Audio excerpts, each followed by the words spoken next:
Bienvenue au Balzac, merci d'être venus si nombreux. Je vais respecter très bien les consignes de distanciation. Aussi, on est dans les règles. Moi, je fais les choses dans les règles. Hein. Alors, il se trouve qu'on est dans la salle 2 parce qu'on avait cette date imposée du 15 septembre, puisque Andrei Konchalovsky aurait dû être avec nous ce soir, puisque, comme vous le savez certainement, une rétrospective a commencé hier à la Cinémathèque de toute son œuvre, qui dure donc jusqu'au 13 octobre, où il y aura de nouveau une projection du film que vous allez voir ce soir.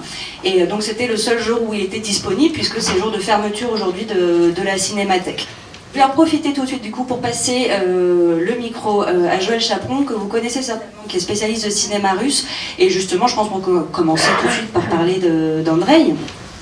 Bonsoir, et effectivement, merci. C'est la première fois que je présente un film qui est en langue italienne. Ça ne me ressemble pas. Andrei Konchalovsky est donc un metteur en scène russe. Le film que vous allez voir est un film russe qui a été financé par des fonds russes et qui a été entièrement tourné en Italie et en langue italienne, mais j'y reviendrai tout à l'heure.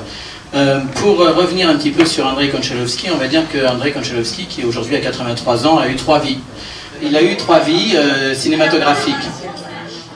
Une première vie soviétique. Il a d'abord eu envie de devenir concertiste, pianiste. Il était extrêmement doué en musique, et puis un jour il a compris qu'il ne serait jamais le concertiste qu'il rêvait d'être. Et il s'est tourné vers le cinéma. Il est issu d'une grande famille de deux côtés, du côté de sa mère comme du côté de son père, d'artistes extrêmement connus, à la fois par la famille Konchalovsky, qui est la famille de sa mère et qui remonte jusqu'à son arrière-grand-père avec une famille essentiellement de peintres. Et puis, du côté de son père, le côté Mikhalkov, pour le coup, c'est également une famille qui remonte à un peintre qui s'appelle M. Surikov, et qui est un grand peintre russe, donc c'est une famille d'artistes. Il naît en 1937, donc il se destine à faire de la musique au départ, et puis il a son frère cadet qui naît en 1945, 8 ans plus tard, Nikita Mikhalkov. Pendant des années, ils vont porter un peu le même nom, si je puis dire, parce que évidemment, ils portent d'abord Andrei, le nom de son père, donc Andrei Mikhalkov, puis pour se différencier de son frère, il va ensuite se faire appeler Andrei Mikhalkov Konchalovsky, jusqu'à ce qu'il abandonne le nom de Mikhalkov pour bien se différencier de son frère et s'appeler uniquement Andrei Konchalovsky. Mais dans les films soviétiques que vous avez pu voir, généralement, c'est signé des deux noms.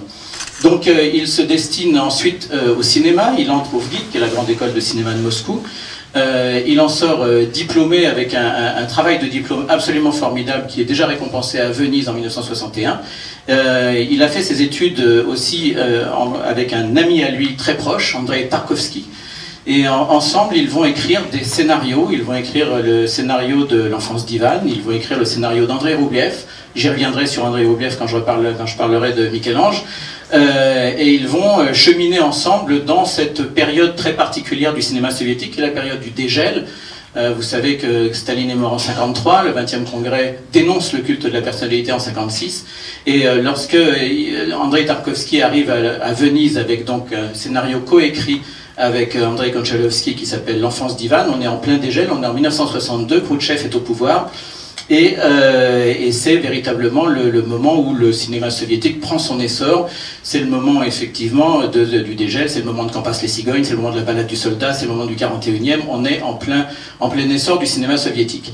Andrei Konchalovsky va rapidement faire cavalier seul. Il va tourner son premier film, Le Premier Maître, qui va tourner en Kirghizie, et qui va être immédiatement remarqué. Il va comme ça tourner 6 films du temps de l'Union soviétique en URSS jusqu'à 1979, Sibériade, qui va lui donner le Grand Prix du jury du Festival de Cannes, et à partir duquel ce Sibériade, qui est une grande fresque qui est sur les chercheurs de pétrole en Sibérie sur 3 générations.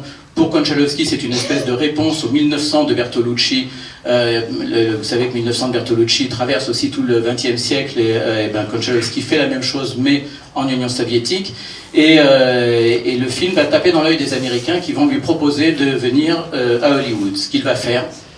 Et là commence sa deuxième vie à Hollywood, où rapidement il va adapter une nouvelle russe de Platonov, qui va devenir, parce qu'il la retravaille beaucoup, Maria's Lovers, et qui va être une consécration pour lui, et qui va devenir effectivement une espèce d'emblème de ce que peuvent arriver à faire des cinéastes qui, déracinés, vont faire des films à Hollywood. C'est pas donné à tout le monde. Forman l'a fait, Miloš Forman l'a fait avec Vol au-dessus de la nuit de coucou et d'autres films. Konchalovsky y arrive avec Maria's Lovers. Il va y arriver également une deuxième fois avec Runaway Train, avec John Voight, d'après un scénario de Kurosawa, comme quoi. Et puis ensuite, sa carrière va se déliter à Hollywood jusqu'à faire des films essentiellement commerciaux, jusqu'à ce qu'il revienne enfin en Russie, après la perestroïka, avec un film particulier, qui est un film charnière qui s'appelle Le Cercle des Intimes, où il va tourner avec des acteurs américains un film sur la vie du projectionniste personnel de Staline au Kremlin en 1991. Le film va être diversement apprécié, mais ça va permettre à Konchalovsky de se réinstaller en Russie, de commencer sa troisième vie en Russie. Une troisième vie qu'il va commencer en 1994 avec un film qui s'appelle Ria Bamapoul, qui a été en compétition au Festival de Cannes en 1994, aux côtés de son frère Nikita Mikhalkov, qui lui était en compétition avec Soleil Trompeur.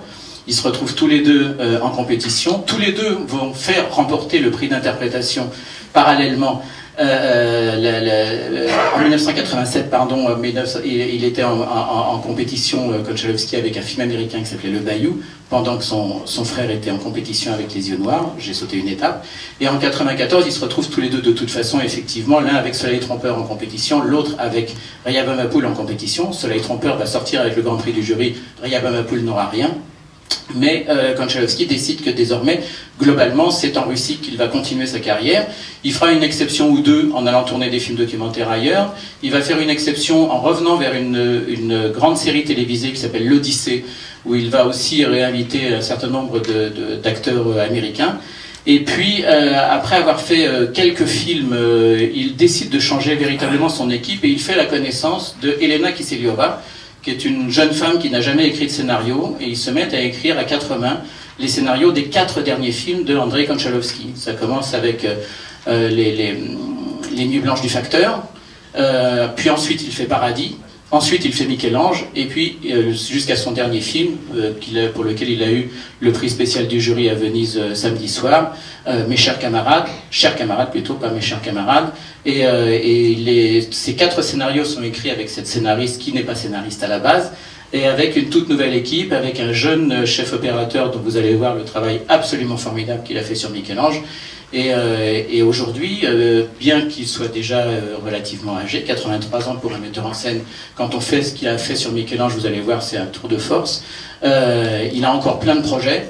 Et donc le film que vous voyez ce soir est son 20e long métrage, celui de Venise est son 21e, et on va pouvoir peut-être parler un peu du film.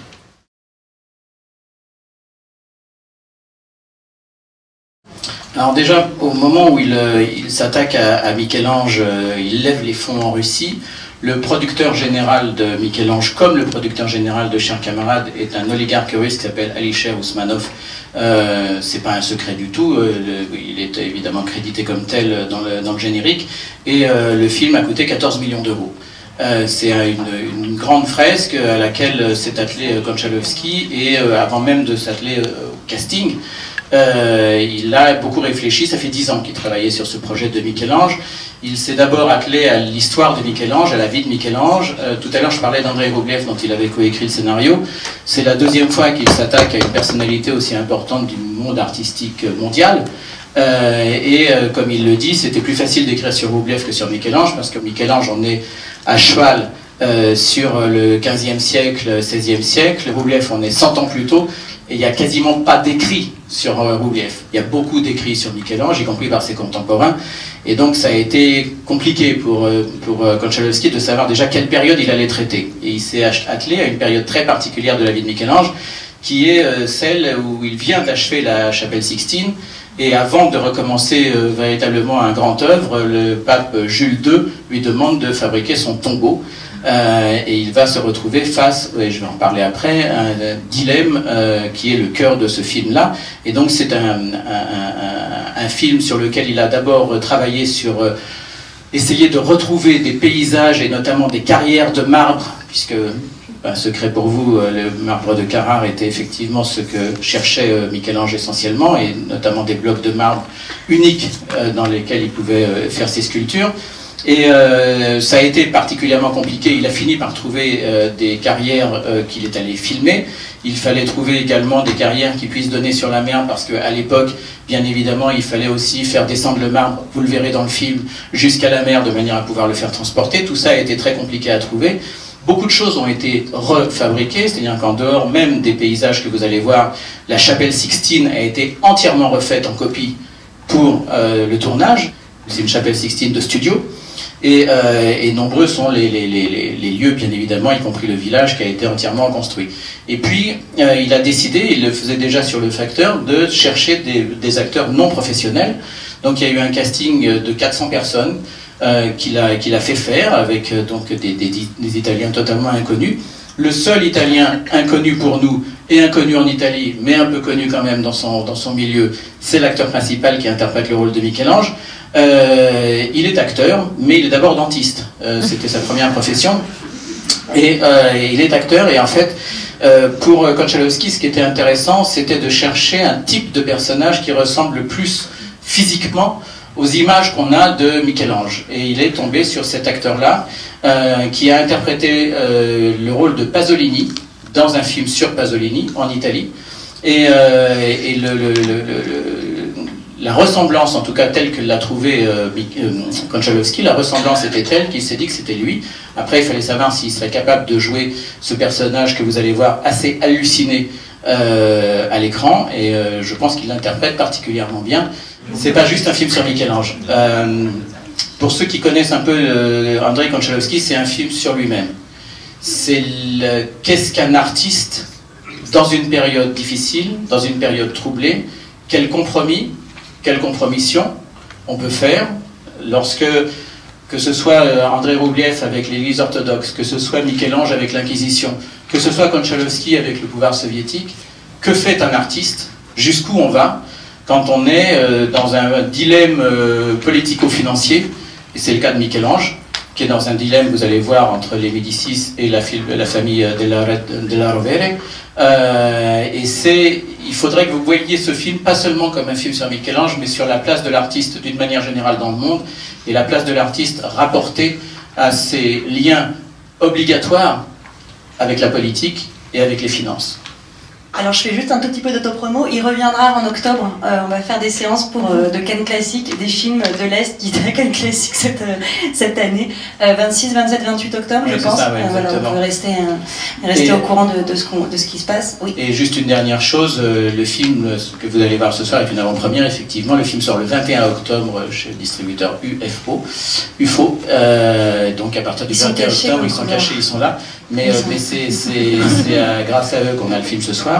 Et donc si le film vous plaît, voilà. Le film devait sortir au printemps ou pas? Toujours, oui, c'est ça, hein. Et puis elle a été repoussée à cause du confinement. Et aussi curieux que la phrase paraisse, c'est le seul film russe de l'année. Oui, en italien, mais le seul.